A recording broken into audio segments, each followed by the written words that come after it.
What it do? Bedtime crew. Hey man, listen, today I'm here to give you guys my immediate reaction and recap of UFC 319 Dricus du Plessis versus Khamzat Chimaev. And a lot of people came to me and they said, Bedtime, they wanted to know what I was going to say if Chimaev didn't win by unanimous decision. Well, I guess we'll never know. Main event just wrapped up. Absolute, and I don't mean to say this negatively against Dricus du Plessis. It's just more how good Chimaev is.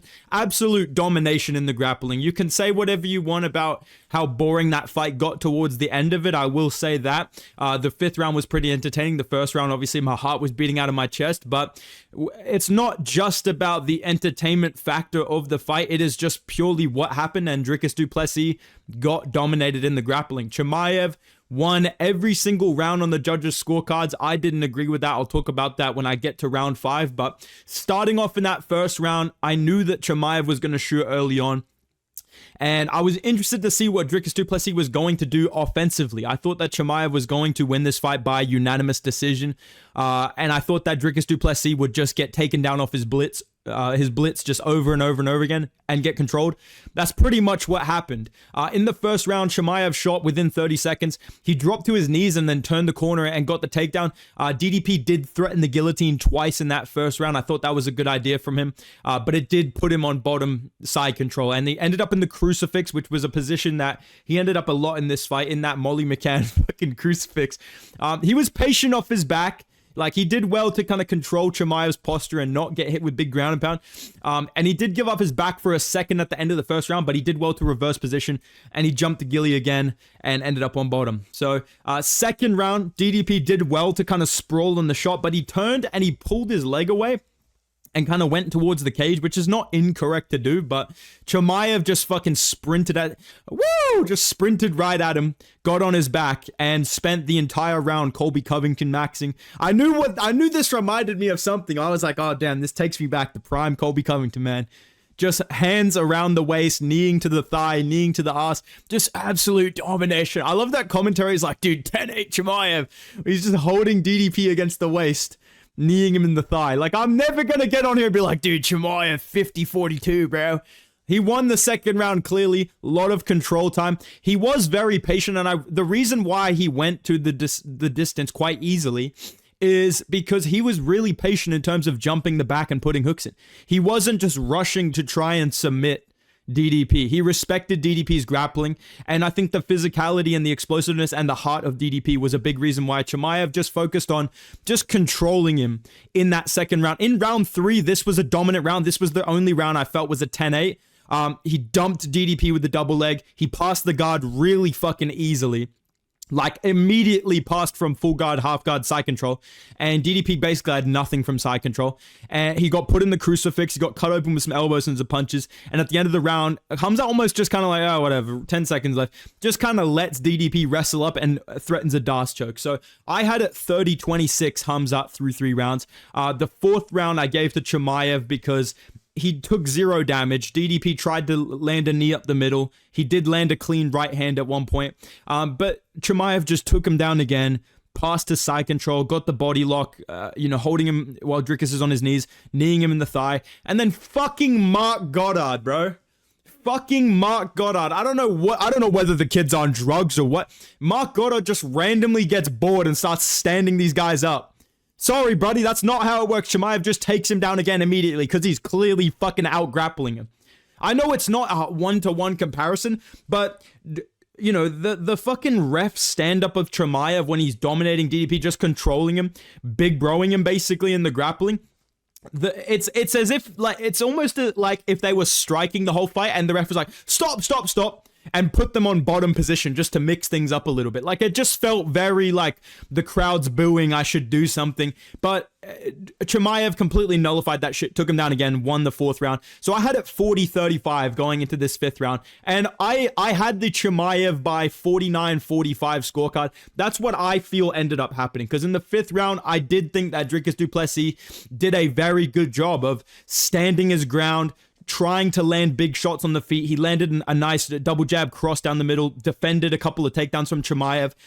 When he got taken down, he did a good job reversing position, ended up on top, but Chimaev kind of nullified the damage and you know, controlled him at the end of the round to win the fight by unanimous decision. Very, very impressive from Chimaev. You can say what you want about how entertaining it was, but I feel very vindicated. I feel like a fucking genius. There's no other way to say it. I'm a fucking genius. Okay, and I'm allowed to say that because I picked Chimaev by unanimous decision and people called me a fucking madman. And now this guy's the middleweight champion, and I'm going to be honest, I think more entertaining matchups are there. I want to see Hernandez grapple with this guy because I don't think he's getting done like that. I think Hernandez is a submit or get submitted guy. Like, he's not going to just, you know, be patient, use his jiu-jitsu, you know what I mean? And it's weird saying Dricus was being patient, but I feel like that's what it was for those first 3 rounds. And I'm not trying to be that guy, but he looked more tired than Chimaev in this fight. And that just proves, in my opinion, what I was saying about Chimaev's, you know, strength and conditioning improvements, but also the training camp improvements and just the stylistic matchups that make him slow down and the type of fights that make him slow down. I think somebody that can scrap with him and really threaten submissions off their back from a guard and not from a, I'm either getting the submission or I'm ending up on bottom position, which is what cost Du Plessis so much time in this fight, was those guillotine attempts, boom, I'm on bottom. You know what I mean? And then outside of that, it's nothing. You know, I do think you need to be someone like Dorita who will roll for legs, who will roll for a triangle. There is obviously a threat of getting submitted doing something like that, but I think that's going to cause a higher pace and more problems for Chimaev and let us see a little bit more of what his cardio really looks like over 5 rounds. But very impressive win for Chimaev. I'm sure people are going to be really happy about this one. Yeah, very, very impressive win. New middleweight. Bro, I didn't say I was going to... I said I was going to stop his takedowns. I didn't say anything about stopping his grappling, bro. 2 totally different things, bro. Yeah, very good win for Chimaev. I'll talk about what's next for these guys in tomorrow's video. Co-main event. And this card fucking ruled. I'm not going to lie. I had some bad picks that kind of upset me, but this was a good card. And Lerone Murphy, bro. This kid's got something, man. This kid, Lerone Murphy's fucking got something, man.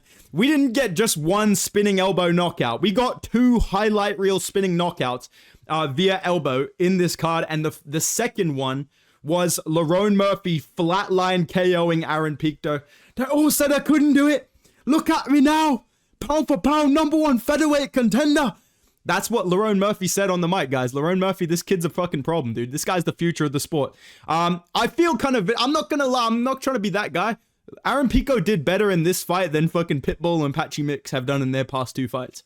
I'm just going to keep it about. I know he got flatlined in 3 minutes. He literally did more in that 3 minutes than Pitbull or Patchy Mix in their entire fucking 15-minute debuts. Pico came out super aggressive, and this is something that I said was going to happen. I felt like Pico was going to come out early on and rock Lerone Murphy, and he did drop him for a split second with a hook on the chin. He also hurt him with a pretty nasty body shot up against the fence. Got some control time off a takedown, but Lerone Murphy was patient. He landed a pretty nasty elbow up against the fence, like kind of breaking away from the clinch.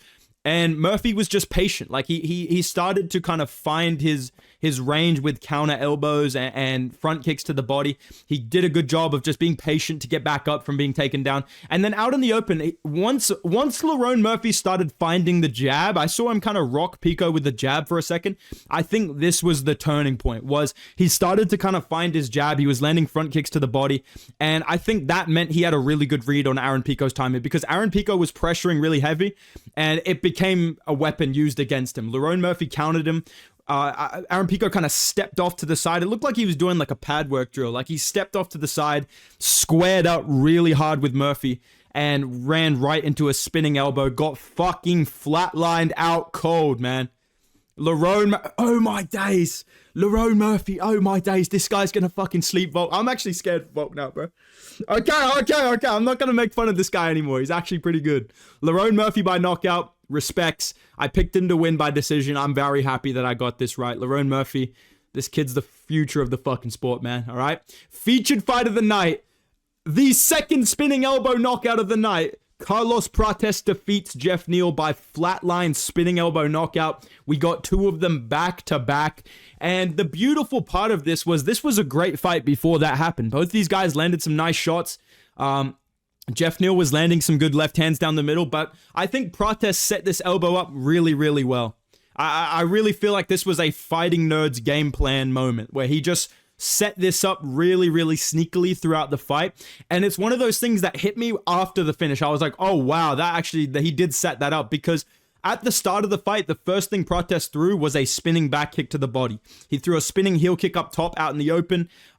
And throughout the round, he was attacking the body of Geoff Neal. He landed some nasty knees to the body that hurt him. I think one of them, he hurt him to the body because Neal went for a takedown off that, and Prates kind of made fun of him for wrestling. And Geoff Neal, he did do well early on. Like I said, this fight was picking up to be an exciting matchup. Geoff Neal landed some clean left hands down the middle.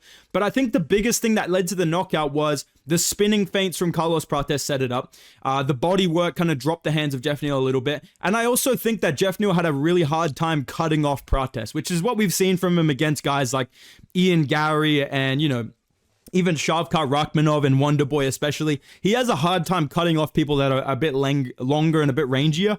And I feel like not being able to cut off Prates and kind of missing a couple of big shots, I think led to him chasing Prates with his footwork. And I think he ended up a little bit too close to Prates and thinking the spin was probably meant for a spinning back kick to the body, and just got hit with a spinning elbow right on the side of the head. Flatline knockout. And this is the first time Geoff Neal's been knocked out in the UFC. So very, very impressive win for CP. We all love to watch CP, and we will be watching CP again very, very soon. Very impressive victory for this young man. Sick fucking knockout. Nasty fucking knockout, dude. Crazy, crazy finish, man. These two finishes back to back. Holy fuck, man. I know I've hated on both these guys in the past, but I cannot hate on this.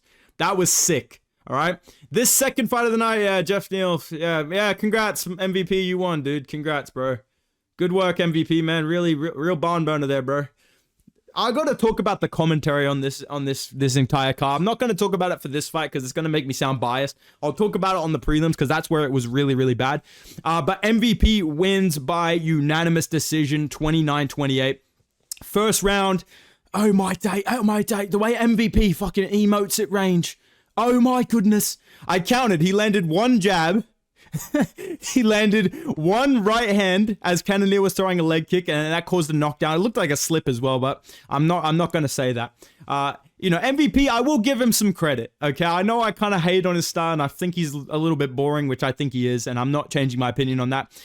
He did show great takedown defense in this fight, and Jared Cannonier, he had some good timing on shots. Like, he did duck under some punches and get deep on the hips, but MVP did a good job controlling the underhooks and just ended up clinched against the fence.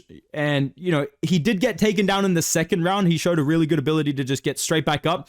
But all Cannonier did in the first two rounds, I'm not going to act like he was trying to make this exciting. He was just clinching, basically. Like, he was throwing some jabs. He did try and land his right hand. He was just basically clinching. I think he knew there was no chance he was going to fucking find MVP on the feet without mixing in wrestling first. That's not going to be his path to victory. So MVP in the second round, he did land some cleaner shots. He landed a nice flurry of like a right hand, then a left hook that kind of sat down Cannonier. But otherwise, just moving around at range, Cannonier got a takedown, like I said, but MVP got straight back up, and Jared Cannonier held him against the fence. I was a little bit annoyed as a Cannonier enjoyer that there was no elbows in the clinch. There was no punches on the break of these clinches. Really just focused on holding down MVP. And in the third round, we saw Cannonier finally get a substantial takedown. MVP went for a Superman punch, kind of slipped. Jared Cannonier jumped on him, took him down. And we've seen this in the past. When MVP gets put on his back, he will just wrist control and stay there. And I think Carlos Prates, I thought he was kind of similar, but I don't think of that anymore after watching the Ian Gary fight. But MVP still does that. When he gets taken down, he will just stay there and try and minimize the ground and pound that you're going to land, or minimize the ground and pound that you're going to land. And he just stayed on his back. Cannonier tried to get a head and arm choke. He threatened some chokes. He landed some big elbows. He dominated the end of the third round, but I thought it should have been 2-1 MVP, and MVP gets the win by unanimous decision. 29-28. Pretty boring fucking fight. I'm not going to lie. Like, MVP had some good moments, some entertaining moments, but yeah, Jared Cannonier just clinching. It's kind of hard for it to be exciting. So yeah, I'm glad the rest of this card happened, because if this was the tone that we were going, that would have been a fucking rough card. Main event, I did punch a hole through my TV. Tim Elliott beats Kaya Sakura in 2025, bro. Pantoja, you're on fucking fraud watch, dog. Pantoja, you are genuinely on fraud watch, bro. Tim Elliott just smoked Kaya Sakura in the second round by submission, man. I'm just saying, bro. You ain't seeing fucking Joseph Benavidez going life and death with Ode Osborne. You're not seeing fucking Tim Elliott get smoked by round 2 submission by Tim Elliott. I don't know how that analogy kind of went off the rails, but this was like, I saw a tweet that really summarized this. There's an idea of Kaya Sakura that's just way better than what he actually is. He started out really good. I thought he won the first round. He was trying to line up his right hand. Elliott didn't really do that much. He was kind of moving like a homeless, like Dominic Cruz. Like he was just moving around doing the Dominic Cruz shit, not really throwing that much. He did counter Asakura with a check hook a couple of times in the first round, and commentary didn't really say anything about it, but otherwise, this first round was just Kaya Sakura throwing the straight right hand, looking for some knees up the middle, and then with a minute left, he threw a really hard lead side head kick, and Tim Elliott caught it, took him down, didn't get off much damage, but just controlled him from side control, but I thought Kaya Sakura won the first round. In the second round, Tim Elliott goes full Dominic Cruz. Dude, Dominic Cruz, man.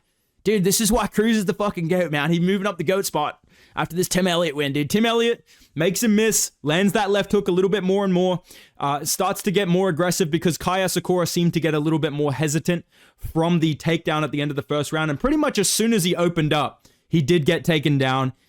He rolled over. Tim Elliott kind of threatened to DAS, turns it into a mounted guillotine, and submits Kaya Sakura in the second round. And like I said, dude, Pantoja, you are on fucking fraud watch, buddy. Because now that's two bad wins in a row. Fucking Steve Urseg's going life and death with Ode Osborne. Kaya Sakura is getting finished by Tim Elliott coming off the couch, coming out from under a fucking bridge in LA. You're cooked, bro. Your legacy's fucked. I'm sorry, this immediately gets rid of those fucking hipster conversations of like, dude, Pantoja's actually the flyweight GOAT. If I see any hipster saying Pantoja's the flyweight GOAT, not Tim Elliott, what's this guy's name? Demetrius Johnson. I'm sorry, this fight disproves that. Demetrius Johnson is the fucking flyweight GOAT by a mile. It's never been in doubt. It will never be in doubt at this point. Yeah, this is a cooked look for fucking Pantoja. The main card was pretty good. I was really, really amped going from that featured fight to the co-main event. The main event, the hype was there. It did get boring a little bit in that second, third round, fourth round. I feel like the fifth round picked it up a little bit. And obviously, Chimaev winning, that's a big deal. It opens up a lot of interesting matchups at 185 that we'll talk about tomorrow. I really want to see this guy against fucking Rainier Derrida or, Anthony Hernandez. I feel like that is a really good fight. I think Hernandez is the matchup that people thought DDP was going to be for Chimaev. I guess I'll say that. I think Hernandez has a style where we could see Chimaev slow down and get subbed in round 3. That's what I'll say, but I'll talk about that more tomorrow. Pretty decent main card. The prelims were very entertaining as well. Baisango Susokayev. This kid went out there trying to throw away his fucking UFC dreams in that first round. This guy deadass was trying to get fluked in the first round. He literally was going out there, pressing down on the D-pad, emoting at range, getting outboxed by Eric Nolan, and got rocked badly at the end of the first round. I thought, oh my god, Chimaev's going to get knocked out as well. But he mixed in grappling in that first round, and I really feel like once he showed that, I realized this guy's best weapon is not his striking. It is 110% his wrestling. He was ragdolling Eric Nolan in the wrestling and in the grappling. I know that he's a welterweight, but I think he showed similarities to Chimaev in the wrestling that if you're going to match him up against other middleweights, I think that is what you need to look out for from Susokayev is his grappling. Because in the second round, he was a lot more serious. Something happened to the knee of Eric Nolan. I think it was from a leg kick or something like that. He did twist his knee and visibly just go to grab it. Susokayev locked him up in like a body lock and Nolan rolled for a leg lock, probably because he couldn't stand. Ended up on the bottom. Susokayev went for a head and arm choke, got to the back, threw some ground and pound, and then locked up a rear naked choke up against the fence. Susokayev wins his debut by round 2 submission. Little bit of a fraud check in that first round, getting rocked and kind of getting, pieced up. But Eric Nolan is dangerous. He does have power. I've seen him put away some pretty like highlight reel level KOs on the regional scene at welterweight. So we'll have to see how this ages for both of these guys. Susokayev trying to get a quick turnaround. I hope he does. I think that would be the only way to keep the hype because this guy lost so much fucking aura in this post-fight speech, he tried to get a chant going for his name. He's like, now you guys know, bye, senor, bye, senor. The crowd's just like, yeah, woo, bring out Tim Elliott. You know what I mean? The crowd's just silent. And then Rogan goes, bye, senor Suzerkanov, everybody. Not his fucking name. Not his name. So, yeah, this guy needs to get back in there and get a finish immediately to fucking recoup these losses. Speaking of losses, GM3. GM fucking 3. I picked GM3, dude. How do I simultaneously get Chimaev by decision? The odds on that were probably like plus 1,000, bruh. The odds on Chimaev by decision were probably plus 1,000. And then I picked GM3 and he gets fucking... And all I wrote down is GM3 is going to GM3, dude. Like, there is literally times where GM3... You go, how has this guy been in the UFC this fucking long? How is this guy still employed by the fucking UFC? I wouldn't employ this guy to deliver fucking mail the way he performed in this fight, dude. He literally just stood around doing nothing. Like, I'm not exaggerating. He did fucking nothing. He literally landed 3 strikes. Tell me I'm lying if you watch this fight. GM3 was standing around like... I'm just silent right now, just shadowboxing at range, by the way. Not throwing punches, just moving my head. Just idling. Not even... Actually, I have more head movement than GM3 right now talking in this video. GM3 just stood around doing nothing. And Mikhail Olajaychuk is dangerous, bro. He was sharp with the boxing. I really like that he mixed up some body work, which I think was a smart read to kind of avoid the potential takedown of, you know, getting overzealous and getting taken down. He was looking for uppercuts and body shots, and that just completely froze up GM3. Like, as soon as you go out there against GM3 and you know what grappling is and you know... You're prepared to just stand up or just throw ground and pound. This guy just has no business being in there. And he just got hit with a nasty fucking combo. Left hand down the middle. Dropped badly. And Mikhail Olajaychuk just hovered over him. And he had really well-placed ground and pound. Got the finish.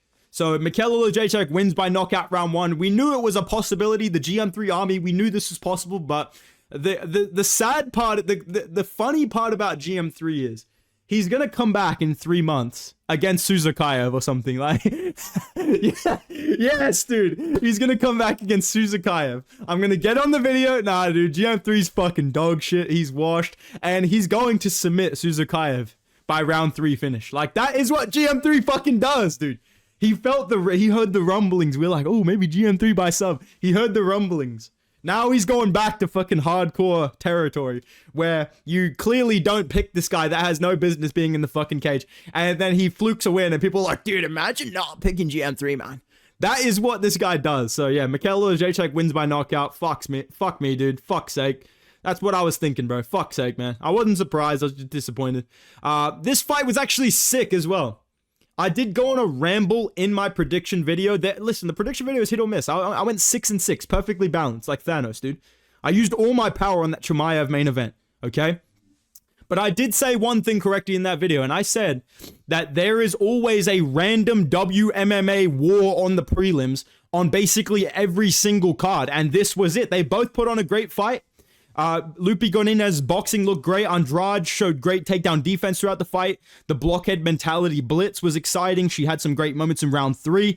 Lupi Godinez did win this fight, unanimous decision though. She won 29-28. I'm glad the judges got that right. Because the commentary was kind of sounding like they were like, I don't know, man, Andrade. Like, they were kind of rooting for Andrade in this fight. But I thought Lupi Godinez won 2-1 pretty clearly. She won the first round. You know, Andrade had a good moment at the end, like the last minute or so with the blockhead hooks. But outside of that, Lupi Godinez was just way quicker and just outstruck her with 1-2s down the middle, overhands, just basically at will. Andrade did a good job of defending takedowns in the first and the third round. In the second round, she did get taken down. Lupi Godinez had some good control time. You know, did some decent ground and pound up against the cage, but not enough to, like, you know, get a 10-8 or get a finish or anything like that. And Andrade did get back up. And out in the open, you know, Godinez was landing more, you know, big right hands. She kind of changed angles on Andrade a lot. Something you don't really see from the Alexa Grasso team is, like, angles and fucking circular footwork and fucking defense every once in a while. But she did a good job kind of changing angles, landing right hands on Andrade, kind of skirting out of the way. But Andrade, with the takedown defense and the pressure, really started to slow down Godinez. She was ripping some shots to the body, hitting big hooks up against the guard. And I think in the third round, the pressure of Andrade helped her slow down Godinez a little bit and start to back her up to the fence, landing hard combinations. And Lupi Godinez did some good work in the third round as well. She landed this nice knee kind of off the break of a takedown attempt, but this was the random WMMA war that we all knew was going to happen on the prelims. And yeah, pretty entertaining fight, man. Not bad, dude. Lupi Godinez wins by decision. Not bad, all right? I'm going to kill myself. Chase Hooper loses, bro. Chase Hooper loses, dude. And you know what, dude? The title run continues. That's what I'll say for this kid, because Chase Hooper, he is obviously Charles do Bronx 2.0. He will be back from this. He will be bouncing back. Hi, brother. Charles Oliveira, brother. Thank you. Let's go. That's Chase Hooper in 2 weeks when he comes back in Brazil. But no, listen, man. Anthony, what's this guy's name? Alexander Hernandez. I don't want to get on here and be an NPC and be like, dude, Hernandez, great win by Hernandez, man. Am I allowed to just cope, dude? Fuck this. Chase Hooper was winning the entire fight. People were like, dude, Chase Hooper looked dog shit in this fight. Okay, he always looks like that. Now, that's number one. But he was literally winning this round. He was landing the fucking oblique kick. He was taking away the calf kick of Hernandez with those oblique kicks. He was throwing nice front kicks to the body.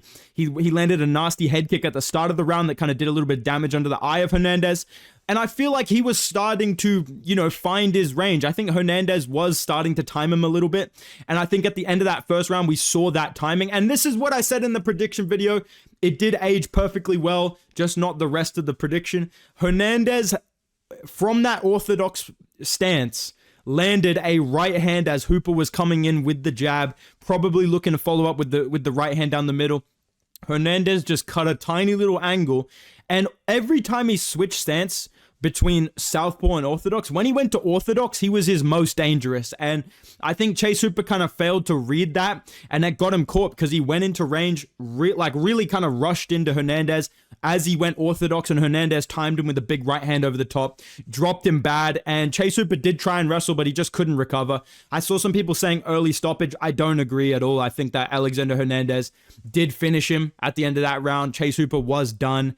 You didn't see him protest it whatsoever because he was out, bro. He got dropped fucking bad, and he squared up. His chin was up. He got caught over the top with that right hand, like I said. And yeah, this was a nasty finish for Alexander Hernandez. But I am disappointed to see Chase Hooper lose. So respects to Hernandez, but yeah, I'm disappointed Chase Hooper lost. I hope he does bounce back from this. Give this guy fucking King Green or something, man. Why are we giving this guy good people now? No, I'm just kidding. But yeah, Alexander Hernandez wins. Drakkar Klose won. Edson Barboza. Might be time to hang it up, brother.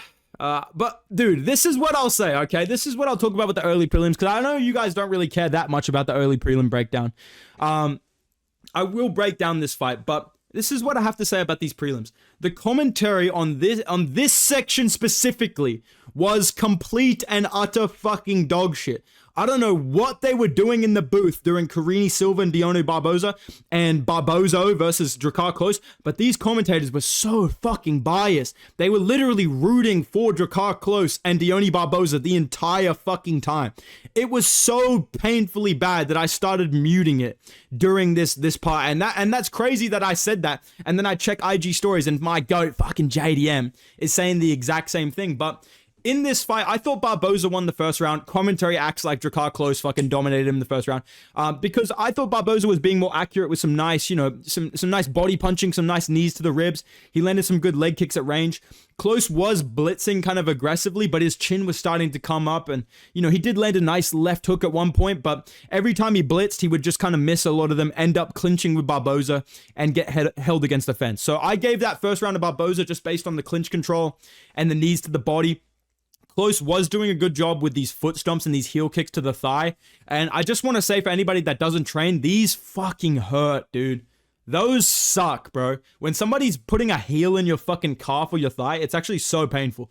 And it's not just painful, it's not debilitating. It's just annoying and painful. It is really fucking, it does piss you off, and it also hurts. So close first round, I gave it to Barboza. Second round, I gave it to Klose because he had Barboza basically out on his feet up against the fence. I thought he could have finished Barboza in that second round. I'm not going to lie. He had him up against the fence. He landed a big right hand, and Barboza seemed like out of it. You know, he landed a couple more, but I think maybe he was scared of the Dariush fight, so he clinched up instead, and he seemed a little bit more patient with that. Out in the open, I feel like Barboza was starting to land some nice shots to the body, you know, tried to counter him, getting wild, almost caught him with a big left hook, but Close was landing his right hand a lot, and the clinch was kind of wearing down Barboza, so I had it 1-1 going into the third round, and I feel like Close just landed bigger shots in that third round. He was landing his right hand a lot. You know, didn't really throw it enough in my opinion. I feel like I said, I feel like he could have finished Edson Barboza if he really went after him with the right hand, but I understand if you're Drakkar Klose, every time you hurt someone, you get PTSD. You know, I can understand that. I guess that makes sense. I did say in the prediction video, he's going to hurt him, get over aggressive and get finished. So fair plays to Drakkar Klose. He played it pretty safe, and he gets the win by 29-28 decision. Commentary acts like this guy's going on a fucking title run when it was like a 29-28 decision, but it is what it is. This fight, and I know it's weird to get mad about WMMA, the commentary during this fight was genuinely some of the worst I've ever heard in my life. It actually made me angry, bro. And I'm not gonna lie, this whole fight nearly made me, because I was ready to fucking rant against Karine Silva. I picked her by decision, and I was getting ready to drop a fucking nuke on this bitch, dude. I was getting ready to drop the bomb on her. Because the first round, she stands around, playing with a bit of fucking string, doing nothing at range. Gets hit with a Zabit animation takedown. Deone Barboza's hitting fucking comedy moves on this motherfucker, dude. Literally starts ragdolling her, almost finishes her at the end of the first round. I'm getting flashbacks to Bruna Brazil versus Wong Tong when I picked Bruna Brazil from the Fighting Nerds and she got dominated, right? But round 2 and 3, I thought Karine Silva won those rounds, and I've seen a lot of logical people say the same, so I don't feel like I'm being biased here. I feel like the commentary was extremely biased, because throughout these next 2 rounds, they literally they congratulated Barboza on the win before the scorecards got read. They literally were like, beautiful performance from Barboza. You know, you got to think she's going to be in that top 10 come Monday. Great win for Barboza. Before the replays are even done playing.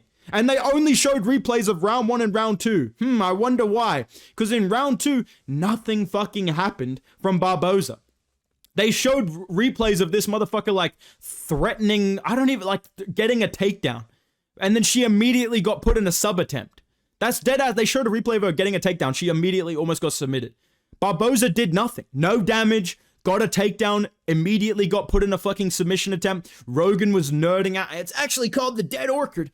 Hey, she's in trouble, man. She's got to get out of there. That was literally Rogan, bro. But I thought that, you know, what's this guy's name? Karine Silva getting the sub attempt, getting some back control in that second round. I feel like that swung her the round. And then in the third round, people are like, oh, Deone Barboza dominated round 1. Silva arguably came closer to finishing the fight in round 3, bro. She finally plugged in her fucking controller. She landed some right hands, so she outstruck Deone Barboza, and then got taken down but threatened a go-go plata. Fucking badass. I wrote in just comments, sick. And then a ninja choke that looked really, really tight. And to me, that wins you the round. Just because you end up on bottom for a minute after that, I'm sorry, you win the round. You win that round. So I don't know why DC especially and the whole commentary team were acting like Barboza fucking dominated Silva because she did in round 1, but not in round 2. Nothing happened. Silva basically had the only significant moment in that round with the sub attempt and the takedown. And then in round 3, she came closer to getting the finish. And this is a quote from Daniel Cormier. And DC, I fucking love you, dude. I've put you in my GOAT lists. I put you above Stipe when he beat you twice. This is what I wrote down from Daniel Cormier. This has to stop happening. The judges can't keep doing this. This guy says about a fucking 29-28 unanimous decision.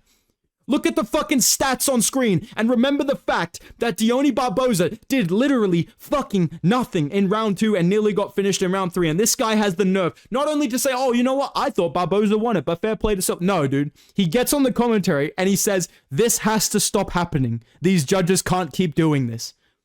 What are you, fucking MMA guru? Why are you taking a stand like it's life and death? You biased fuck. The whole commentary team was complete dog shit. And John Anik was like, Deone Barboza was a minus 1400 live when the fight ended. First of all, you gambling addict, that doesn't mean shit. Second of all, I wonder why, because you spent the whole fight glazing this bitch when she did nothing. That's why everyone at home is like, oh, Barboza is gonna win by decision. That's why. You are biased as fuck and you influence people's takes on these fights. It's pissing me off, man. I'm glad that the judges did not hear these motherfuckers, bro. Because I was worried watching this. I was like, bro, they're going to give this shit to Barboza, dude. Silva won that, but Silva gets the win, dude. And Joseph Morales had a really good performance as well. He fucking dominated Alibi Idirius, low-key, bro. He actually had a great performance. Like, he fucking pieced him up on the feet. He did well controlling him. He got his back. Showed some really nice BJJ, like flowing to keep position. Got the back, retook the back. Nearly got the rear naked choke at the end of the first round. Idirius did a good job to defend takedowns in round 2, but he kind of gassed out a little bit. Morales really started attacking the body. Landed a nice right hand up top. Ended up on top after hurting him to the body. Took the back. He fell off, but then he locked up a triangle. So Morales wins by round 2 submission. He is the ultimate fighter from flyweight. Very good performance. I should have fucking picked this guy, dude. But all in all, this was a pretty good card. There was majority finishes. The top 3 fights, I feel, were worth the hype. They were pretty exciting. Maybe the main event was a little bit boring, but maybe I'm biased because I picked Chimaev by decision, but I was pretty happy with the main card of 319. The prelims were pretty good. I'm sad to see Chase Hooper lose, but other than that, not a bad card. I feel like this was a pretty good card. I'm going to say this was like a 7.5, like, 7 out of 10 card. Lot of hype for that main event that we didn't really get a finish or something like that. But outside of that, I feel like a lot of these fights delivered. But yeah, this is my immediate reaction. These are my takes on these fights. I'll be doing a fights to make video dropping tomorrow. And if you want my bingo card, we fucking nailed this, dude. We actually nailed this fucking bingo card, dude. And I'm just going to cross off Neal versus Prates being fight of the night because I don't think they're going to give it to Andrade Godinez. And I don't think you can give it to DDP and fucking Chimaev. But yeah, I feel like we did a very good job predicting that main event and the bingo card. But let me know your opinions in the comments down below. How did you guys go on predictions? What did you think of the main event? Let me know all of that stuff. If you enjoyed the video, drop a like, subscribe to the channel for tomorrow's video, and go follow me on Instagram and Twitter at Bedtime MMA. I will see you guys in the next video, man. I'm recovering from my loss to Alexander Hernandez, but I'll see you guys tomorrow. Goodbye.